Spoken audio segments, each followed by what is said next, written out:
షర్మిల తల్లిని వివాదంలో లాగితే కవిత తండ్రిని వివాదంలోకి లాగింది. రాజశేఖర రెడ్డి బతుకున్నంత వరకు షర్మిలతో ఏ ప్రాబ్లం రాలేదు. అప్పుడు ఏ రాజకీయ అధికారం కోరలేదు, ఏ రాజకీయ వారసత్వం కోరలేదు, ఆస్తిలో వారసత్వాలు కోరలేదు. ఆస్తిలో నాన్న ఆస్తిలో హక్కు పొందింది, అంతా బాగానే ఉంది. ఆ తర్వాత బాగానే ఉంది. ఆ తర్వాత అన్న ముఖ్యమంత్రి అయ్యాక అన్న ఆస్తిలో, అది నాన్న ఇచ్చిన ఆస్తిలో కాకుండా అన్న సంపాదించుకున్న ఆస్తిలో వాటా అన్న దగ్గర నుంచి డిస్ప్యూట్స్ బిగినాయి. తర్వాత పవర్లో వాటా అన్నటువంటి దగ్గర నుంచి డిస్ప్యూట్స్ బిగినాయి.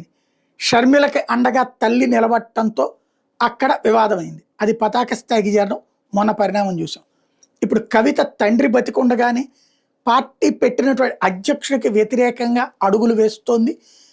ప్రత్యేకించి ఓ పక్కన అన్న అంటూ కేటీఆర్ మీద ప్రేమ, నాన్న అంటూ తండ్రి మీద ప్రేమ, ఎట్ ద సేమ్ టైం నా మాట వినాల్సిందే, నాకు కీలకమైన బాధ్యత కావాల్సిందే, అధికారం